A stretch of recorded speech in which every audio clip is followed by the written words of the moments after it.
Hey, anyone hungry? Nutritionists tell us that we are what we eat, which is kind of scary for some of us. And there's all kinds of food out there, of course, especially when it comes to junk food or now designer food. There's deep fried Twinkies, Krispy Kreme hamburgers. This kind of stuff actually is literally killing us.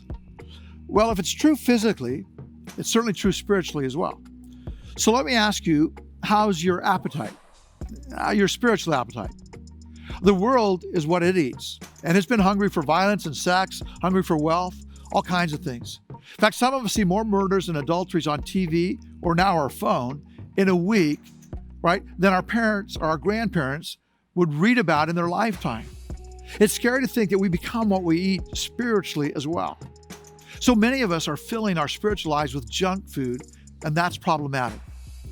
So the tragedy is, while many Christ followers are hungry, we're feeding on the wrong stuff. Some of us feed our spiritual hunger the same way the world does. And then we find ourselves empty, just like the world is empty.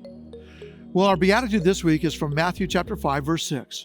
Blessed are those who hunger and thirst for righteousness, for they will be filled. Now, this fourth beatitude changes direction for us. The first three were in essence about emptiness, that we need God. We're poor in spirit. We're mourning. We have an empty soul, but God's going to comfort us. The third was that great paradox, right? The meek will inherit the earth. But this week, and Jesus makes a transition from emptiness to actually fullness by saying that we hunger, and those that hunger and thirst for righteousness, they're going to be blessed. But this is not just about being hungry and thirsty. It's about being hungry and thirsty, and it doesn't stop there. It's about righteousness.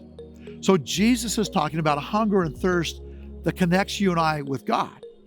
Spiritual hunger is when we want to know God. We want to know His will for our life more than anything else. We're that hungry, that thirsty for that.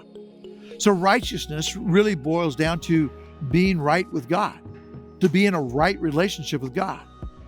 Sadly, some confuse righteousness of God with self-righteousness. We just can't do that, because one of the biggest hang-ups people have with Christianity has nothing to do with Christ. It has everything to do with Christ followers. It has nothing to do with the righteousness of Christ, and it has everything to do with the self-righteous Christ followers. Self-righteousness is found in all of us to some degree, but self-righteousness can really become sanctimonious or smug or pharisaical or hypocritical or pompous or pious or pretentious or holier than thou. We can't go there. So we need to make sure that we're filling up on Jesus. And when you and I, when we hunger and thirst, we don't necessarily achieve righteousness, but we're filled with Jesus. That's what He says. Now, later on in the same Sermon on the Mount, Jesus will say this: seek first His kingdom and His righteousness, and all these other things, they're going to be given to you as well. So let me close by asking you again, what are you hungry for? Please make sure you're feeding yourself the right food, because you and I, we will become what we eat. Have a great week.